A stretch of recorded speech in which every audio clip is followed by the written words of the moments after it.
எல்லாருக்கும் வணக்கங்க. நான் மணிகண்டன் பேசுகிறேன். இந்த வீடியோவில் 9ஆம் பாவாதிபதி எங்கே அமர்ந்துள்ளார், அதாவது உங்களுடைய ஜாதக கட்டத்தில் 9ஆம் வீடு அப்படின்னு ஒன்று இருக்கு இல்லையா, பாக்கியஸ்தானம்னு சொல்லுவோம். அதை 9ஆம் இடத்த, அந்த 9ஆம் பாவாதிபதி எந்த வீட்டில் அமர்ந்திருந்தால் எப்படிப்பட்ட பலனை கொடுக்கும் அப்படிங்கிற விஷயத்தை தான் இந்த வீடியோவில் கொஞ்சம் டீட்டெயிலாக வந்து பார்க்க போகிறோம்.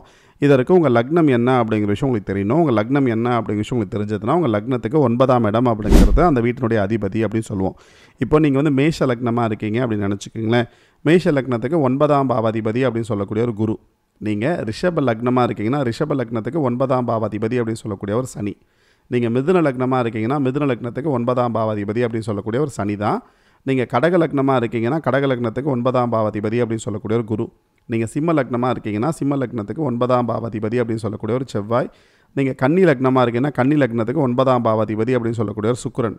நீங்கள் துலாம் லக்னமாக இருக்கீங்கன்னா துலாம் லக்னத்துக்கு 9ஆம் பாவாதிபதி அப்படின்னு சொல்லக்கூடிய ஒரு புதன். நீங்கள் விருச்சக லக்னமாக இருக்கீங்கன்னா விருச்சக லக்னத்துக்கு 9ஆம் பாவாதிபதி அப்படின்னு சொல்லக்கூடிய ஒரு சந்திரன். நீங்கள் தனுசு லக்னமாக இருக்கீங்கன்னா தனுசு லக்னத்துக்கு 9ஆம் பாவாதிபதி அப்படின்னு சொல்லக்கூடிய ஒரு சூரியன். நீங்கள் மகர லக்னமாக இருக்கீங்கன்னா மகர லக்னத்துக்கு 9ஆம் பாவாதிபதி அப்படின்னு சொல்லக்கூடிய ஒரு புதன். நீங்கள் கும்ப லக்னமாக இருக்கீங்கன்னா கும்ப லக்னத்துக்கு 9ஆம் பாவாதிபதி அப்படின்னு சொல்லக்கூடிய ஒரு சுக்கிரன். நீங்கள் மீன லக்னமாக இருக்கீங்கன்னா மீன லக்னத்துக்கு 9ஆம் பாவாதிபதி அப்படின்னு சொல்லக்கூடிய ஒரு செவ்வாய். இப்போது உங்கள் லக்னம் என்ன அப்படி விஷயம் உங்களுக்கு தெரியும். உங்கள் லக்னத்துக்கு 9ஆம் பாவாதிபதி அப்படின்னு சொல்லக்கூடிய ஒரு யார் அப்படி விஷயம் உங்களுக்கு தெரியும். இப்போது 9ஆம் வீடு அப்படிங்கிறது எதை குறிக்கும் அப்படிங்கிறத நீங்கள் பார்க்கணும். 9ஆம் வீடு அப்படிங்கிறது தந்தையை குறிக்கக்கூடிய ஒரு பாவம். அதே போல் மத ஆச்சாரம்னு சொல்லுவோம், குல வழக்கம்னு சொல்லுவோம், குருவை பற்றி சொல்லக்கூடிய இடம்னு சொல்லுவோம். உடனே பலன் தரும் தெய்வம் அப்படிங்கிறத வந்து 9ஆம் பாவத்தை வச்சு பார்க்கணும். மதப்பற்று, மறு உலக தொடர்பு, பெரியவர்கள், தூரத்து செய்தி, அதே போல் திருமண மண்டபம், கலாச்சாரத்தில் விருப்பம் அப்படிங்கிறத 9ஆம் பாவத்தை வச்சு பார்க்கணும். நீண்ட தூர பயணத்தை வந்து பார்க்கணும். தொழில் விரயம் அப்படிங்கிறத 9ஆம் பாவத்தை வச்சு பார்க்கணும். தெய்வ வழிபாடு, தம்பியின் மனைவி, பணம் புரட்டுதல், ஜபம், உயர்கல்வி அப்படின்னு சொல்லுவாங்க. அந்த பூர்வீக சொத்து அப்படின்னு உங்களுக்கு கிடைக்குமா கிடைக்காதா அப்படிங்கிறது 9ஆம் பாவத்தை வச்சு தான் பார்க்கணும். வெளிநாட்டு பயணங்கள், முயற்சியின்றி கிடைக்கக்கூடிய ஆதாயங்கள் அனைத்தும் 9ஆம் பாவம் தான். அதே போல் மாமியாரை பற்றி தெரிஞ்சுக்கணும் அப்படின்னா ஒருத்தருக்கு 9ஆம் பாவம் தான் பார்க்கணும். அதே போல் அதிர்ஷ்டம் அப்படின்னு தான் அந்த ஜாதகருக்கு இருக்குது. அதாவது சகல சௌபாகியங்களையும் சொல்லக்கூடிய ஒரே பாவம் 9ஆம் பாவம் தான். இப்போ 9ஆம் பாவாதிபதி அப்படி சொல்லக்கூடியது உங்களுடைய ஜாதக கட்டத்தில் 1ஆம் வீடு, அதாவது லக்ன பாவத்திலே நிற்கிறாரு அப்படின்னு நினச்சிக்கோங்களேன். அந்த ஜாதகர் தர்ம சிந்தனை உடைய ஒரு நபராகவே இருப்பார் அப்படிங்க சொல்லலாம். அதிர்ஷ்டம் எப்பொழுதும் அந்த ஜாதகரை காக்கும்னு சொல்லலாம். கல்வி, ஆன்மீகம், மதத்தின் மீது அதிகமான ஒரு ஆர்வம் அப்படின்னு அந்த ஜாதகருக்கு இருக்கும். அதே போல் இந்த ஜாதகரை பொறுத்தவரை இந்த ஜாதகருக்கு அதிகமான ஆசீர்வாதங்கள் அப்படிங்கிறது இந்த ஜாதகருக்கு கிடைக்கும் அப்படின்னு சொல்லலாம். அதாவது அப்பாவோட ஆசீர்வாதமாக இருக்கட்டும், இல்லை இந்த குரு மாதிரி இருக்கக்கூடியவங்களோட ஆசீர்வாதம் அப்படிங்கிற விஷயம் இந்த ஜாதகருக்கு சற்று அதிகமாகவே கிடைக்கும் லக்னத்திலே இருந்தால், அதாவது முதல் வீட்டிலேயே இருந்தால். இதே 9ஆம் பாவாதிபதி 2ஆம் வீடு அப்படின்னா தனம், குடும்பம், வாக்கு அப்படிங்கிறதுல இருந்தார் அப்படின்னா குடும்பத்துக்கு வந்து ரொம்ப புண்ணியம் அப்படின்னு சொல்லலாம். மத நம்பிக்கையுடைய ஒரு நபராகவே இருப்பார் அப்படிங்கிறத சொல்லலாம். தந்தை மூலம் சொத்துக்கள் அப்படிங்கிறது வரும். செல்வ வளம் அப்படிங்கிறது ரொம்ப அதிகமாகவே இருக்கும் அப்படிங்கிறத சொல்லலாம். அதே போல் இந்த ஜாதகரை பொறுத்தவரை இந்த ஜாதகர் நல்ல பண்புகளை உடைய ஒரு ஜாதகராகவே இருப்பார் அப்படின்னு சொல்லலாம். அந்த ஜாதகர் பேசும்பொழுது ரொம்ப தன்மையாக பேசக்கூடிய ஒரு தன்மை அப்படி சொல்லி அந்த ஜாதகருக்கு இருக்கும். அதாவது ரொம்ப பொறுமையாக, ரொம்ப நிதானமாக, பணிவாக பேசக்கூடிய ஒரு தன்மை இந்த ஜாதகருக்கு சற்று அதிகமாகவே இருக்கும் அப்படிங்க சொல்ல முடியும். இதே 9ஆம் பாவாதிபதி 3ஆம் வீடு அப்படிங்கிற தைரியஸ்தானம், வீரியஸ்தானம் அப்படிங்கிற இடத்துல இருந்தார்னா சகோதரர்களுக்கு அதிர்ஷ்டம் அப்படிங்கிறது கிடைக்கும் அப்படிங்கிறத சொல்லலாம். அதே போல் எழுதுதல், பேசுதல், இந்த கலை சம்மந்தப்பட்ட விஷயத்தில், அதாவது இயலிசை நாடகம்னு சொல்லுவோம். அது மாதிரி இயலிசை நாடகம் அப்படிங்கிறது மூலிமா கூட இந்த ஜாதகர் லாபம் அப்படி வரும் அப்படிங்க சொல்ல முடியும். இந்த ஜாதகர் இவருடைய முயற்சியினால் இந்த ஜாதகர் மேலே வருவார் அப்படி சொல்லலாம். சுய முயற்சியால் ஒரு பெரிய ஒரு பொருளை வந்து ஈட்டக்கூடிய ஒரு தன்மை அப்படி இருக்கும் அப்படிங்கிற சொல்ல முடியும். இதே 9ஆம் பாவாதிபதி 4ஆம் இடம் அப்படி சுகஸ்தானத்தில் இருந்தார் அப்படின்னா வீட்டில் வந்து பார்த்திங்கன்னா மதம் இல்லைனா வந்து ஆன்மீகம் சொற்பொழிவு ஆற்றக்கூடிய ஒரு நபர் இருப்பார். அப்படின்னா வீட்டுக்குள்ளே வந்து ஒரு பூஜை, அதாவது ஒரு பெரிய வந்து ஒரு கோவில் மாதிரி ஒரு சின்னதாக ஒரு கோவிலாவது கட்டி வழிபடக்கூடிய ஒரு தன்மை அப்படி இருக்கும் அப்படிங்கிறத சொல்ல முடியும்.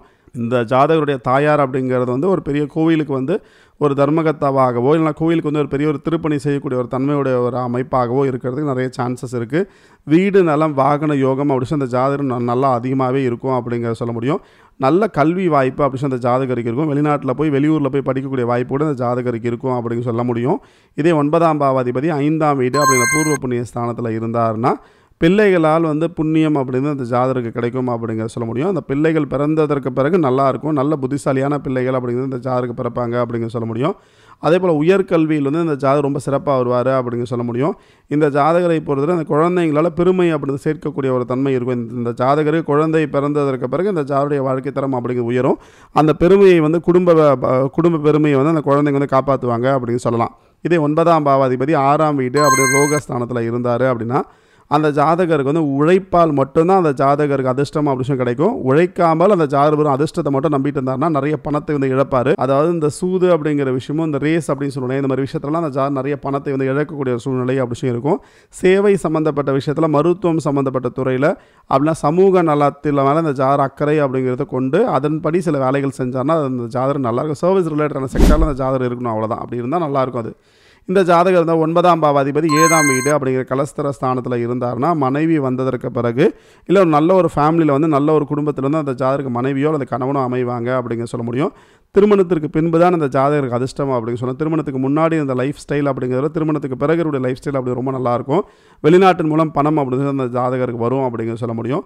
அதே போல் இந்த ஜாதகரை பொறுத்தவரை இந்த ஜாதகர் வந்து மனைவியோட இல்லை கணவரோடு சேர்ந்து இவங்க 2 பேரும் ட்ராவல் பண்ணாலும் ரொம்ப நல்லாயிருக்கும். தனித்தனியாக இவங்க ஒரு இடத்துல அவங்க ஒரு இடத்துல விட்டு இருக்கக்கூடாது. அப்படி விட்டுட்டு இருந்தாங்கன்னா சரியாக இருக்காது அப்படிங்க சொல்லலாம்.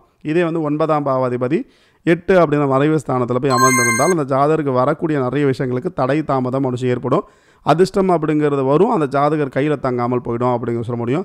அதே போல் இவரை பொறுத்த வரைக்கும் இந்த ஜாதகருக்கு நிறைய வந்து மறைமுகமான விஷயங்கள் இந்த ஜாதகருக்கு இருக்கும். அதாவது கோவில் சொத்துக்கள் அப்படிங்கிற விஷயம் இந்த ஜாதகர் பேரில் இருக்கிறதுக்கு வாய்ப்பு இருக்குது. இல்லை கோவில் சொத்துக்கள் அப்படிங்கிற விஷயம் இந்த ஜாதகர் இவரோட சொத்து அப்படி கோயிலுக்கு கொடுப்பாரு அப்படிங்கிற சொல்ல முடியும். அதே போல் இவருடைய ஜாதகத்தை பொறுத்தவரை நல்ல ஒரு ஆயுள் பலம் அப்படி இருக்கும் அப்படிங்கிறத சொல்ல முடியும். அதே போல் சில பேர் வந்து பார்த்திங்கன்னா அந்த கோவிலுக்காகவே போயிடுவாங்க இல்லைங்களா, அந்த மாதிரி கோவிலுக்காகவே போக மாதிரி அந்த சாமியார் மாதிரி போகிறதுக்குள்ள சான்சஸ்லாம் இருக்குது அப்படிங்கிறது கூட சொல்ல முடியும். இதே 9ஆம் பாவாதிபதி 9ஆம் வீட்லேயே இருந்தார் அப்படின்னா அது வந்து ரொம்ப நல்லது, மிகவும் வலிமையான நிலை அப்படின்னு சொல்ல முடியும். உயர்ந்த தர்ம சிந்தனை அப்படி விஷயம் அந்த ஜாதகருக்கு அதிகமாகவே இருக்கும். அதே போல் இந்த ஜாதகரை பொறுத்தவரை பக்திமயமாகவே இருக்கக்கூடிய ஒரு நபராகவே இருப்பார் அப்படின்னு சொல்ல முடியும். நல்ல அதிர்ஷ்டம் அப்படி இந்த ஜாதகருக்கு இருக்கும். அதே போல் வந்து இந்த ஜாதகருக்கு வெளிநாட்டில் போய் வாழக்கூடிய யோகம், வெளிநாட்டில் போய் ஒரு பெரிய ஒரு பேரும் புகழும் வாங்கக்கூடிய யோகம் இந்த ஜாதகருக்கு இருக்குது. வெளிவட்டாரம் அப்படிங்கிறது இந்த ஜாதகம் ரொம்ப பெருசாக வந்து பேசப்படக்கூடிய ஒரு தன்மை வந்து இந்த ஜாதகருக்கு இருக்கும் அப்படிங்கிறது சொல்ல முடியும். 9ஆம் பாவாதிபதி 9ஆம் பாவத்தில் இருக்கிறது ரொம்ப ரொம்ப சிறப்பு அப்படிங்க சொல்லலாம். இதே 9ஆம் பாவாதிபதி 10 அப்படின்ற கர்மஸ்தானத்தில் இருந்தார் அப்படின்னா அந்த ஜாதக தொழில்னால அந்த ஜாதகருக்கு அதிர்ஷ்டம் அப்படின்னு வரும். தொழில்னால அந்த ஜாதகருக்கு வாழ்க்கையில் ஒரு பெரிய ஒரு மாற்றமும் முன்னேற்றமும் வரும், பெரிய ஒரு புகழ் அப்படி விஷயம் அந்த ஜாதகருக்கு கிடைக்கும். அதே போல் தந்தையின் புண்ணியம் மூலம் தொழில் வளர்ச்சி அப்படி விஷயம் இப்போ இருக்கும். அதாவது அப்பா செஞ்சுட்டு இந்த பிஸ்னஸ் வந்து இந்த ஜாதகம் எடுத்து செய்யும்போது ரொம்ப ரொம்ப நல்லபடியாகவே இருக்கும் அப்படின்னு சொல்ல முடியும். சமுதாயத்தால் ஒரு நல்ல ஒரு மதிப்பு, ஒரு பெரிய ஒரு மரியாதை அப்படி விஷயம் இந்த ஜாதகருக்கு கிடைக்கும் அப்படிங்கிற சொல்ல முடியும். வெளிநாடு சம்மந்தப்பட்ட பிஸ்னஸ், அதாவது இம்போர்ட் எக்ஸ்போர்ட்ஸ் அப்படிங்கிறது கூட இந்த ஜாதகர் செஞ்சார்னா அது ரொம்ப நல்லபடியாகவே இருக்கும் அப்படின்னு சொல்ல முடியும். 9ஆம் பாவாதிபதி 11 அப்படின்னா லாபஸ்தானத்தில் போய் இருந்தார் அப்படின்னா ஆசைகள் நிறைவேறக்கூடிய இடம். 11 அப்படின்னா ஆசையை நிறைவேறக்கூடிய இடம். அப்போ அந்த ஜாதகர் ஆசைப்பட்ட நிறைய விஷயங்கள் நடக்கும். ஆனால் அவர் வந்து அந்த ஆசை அப்படின்னு ரொம்ப லிமிட்டடாக இருக்கணும். பெரிய பெரிய விஷயத்துக்கு ஆசைப்பட்டார்னா அதுக்கான விஷயங்கள் நடக்கிறதுக்கு காலதாமதம் முடிச்சாகும், நடக்குமான காலதாமதம் ஆகும் அப்படின்னு சொல்ல முடியும். நண்பர்கள் மூலம் அந்த ஜாதகர் சமுதாயத்தில் நல்ல ஒரு மதிப்பு அப்படி அந்த ஜாதகருக்கு கிடைக்கும் அப்படின்னு சொல்ல முடியும். பரம்பரை சொத்து அப்படிங்கிறது அந்த ஜாதகம் நிறைய இருக்கும் அப்படிங்கிற சொல்ல முடியும். அதே போல் பெரியவர்களுடைய ஆதரவு அப்படிங்கிற விஷயம் அந்த ஜாதகருக்கு இருக்கும். சின்ன பையனாகவே இருந்தாவோ இல்லை சின்ன பொண்ணாகவே இருந்தாலும் கூட பெரியவங்களோட ஆதரவோ பெரியவங்களுடைய அரவணைப்பு அப்படி விஷயம் அந்த ஜாதகருக்கு கிடைக்கும் அப்படிங்கிறது சொல்ல முடியும். இதே வந்து 9ஆம் பாவாதிபதி 12ஆம் வீடு அப்படிங்கிற மறைவு ஸ்தானத்தில் போய் இருந்தார் அப்படின்னா வெளிநாட்டில் தான் அந்த ஜாதகருடைய வாழ்க்கை அப்படின்னு ரொம்ப நல்லாயிருக்கும். அதிர்ஷ்டம் அப்படிங்கிறதுலாம் வெளிநாட்டில் தான் கிடைக்கும், சொந்த ஊரில் கிடைக்காது அப்படி சொல்ல முடியும். ஆன்மீகம், யோகா, தியானத்தின் மேலே அதிகமான ஆர்வம் அப்படி அந்த ஜாதகருக்கு இருக்கும் அப்படிங்கிற சொல்ல முடியும். தர்ம காரியங்களுக்காக நிறைய செலவு பண்ணுவார் அப்படிங்கிற சொல்ல முடியும். ஹாஸ்பிட்டலுக்காக நிறைய செலவு பண்ணுவார் அப்படி சொல்ல முடியும். ஹாஸ்பிட்டல் கட்டி கொடுக்கறது அப்படின்னா ஒரு பெரிய ஒரு ஆசிரமம் கட்டி கொடுக்கறது, இந்த மாதிரி வந்து தர்ம காரியங்களுக்கு வந்து நிறைய வந்து செலவு பண்ணுவார் அப்படிங்கிற விஷயத்த கூட சொல்ல முடியும். புரியுறதுங்களா? இந்த வீடியோ நிச்சயமாக உங்களுக்கு பிடிச்சிருக்கும் அப்படின்னு நம்புகிறேன். இந்த வீடியோ உங்களுக்கு புரிஞ்சிருக்கும் அப்படின்னு நம்புகிறேன். இந்த வீடியோ உங்களுக்கு பிடிச்சிருந்தால் லைக் பண்ணுங்கள், உங்கள் மற்ற எல்லா நண்பர்களுக்கும் ஷேர் பண்ணுங்கள். இந்த சேனல் இதற்கு நீங்கள் சப்ஸ்கிரைப் பண்ணாமல் இருக்கீங்க, நான் மறக்காமல் சப்ஸ்கிரைப் பண்ணிக்கோங்க. இதே போல் பல சுவாரஸ்யமான விஷயத்தை நான் நிச்சயமாக உங்களோட ஷேர் பண்ணிக்கிறேன். இந்த வீடியோ பற்றின உங்களோட மேலான கருத்துக்களை கீழே கமெண்ட் பாக்ஸில் தெரிவிங்க. உங்களோட ஒவ்வொரு கருத்துக்களும் எங்களுக்கு ரொம்ப ரொம்ப முக்கியம். நான் ஒரு 1000-1500 வீடியோஸ்க்கு மேலே பண்ணியிருக்கேன். அதில் ரொம்ப முக்கியமான ஒரு 10-15 வீடியோ எடுத்து கீழே டிஸ்கிரிப்ஷனில் கொடுத்துருக்கேன். மறக்காமல் அந்த வீடியோ பாருங்கள், நிச்சயமாக ரொம்ப உபயோகமாக இருக்கும். உங்களோட ஜாதகத்தை பற்றி தனிப்பட்ட முறையில் நீங்கள் தெரிஞ்சுக்கணும் அப்படின்னு விருப்பப்பட்டீங்க அப்படின்னா என்னோடய வாட்ஸ்அப் நம்பருக்கு நீங்கள் நான் தாராளமாக தொடர்பு கொள்ளலாம். என்னோடய வாட்ஸ்அப் நம்பர் உங்களுக்கு தெரியும், 9962410058. நன்றி, வணக்கம்.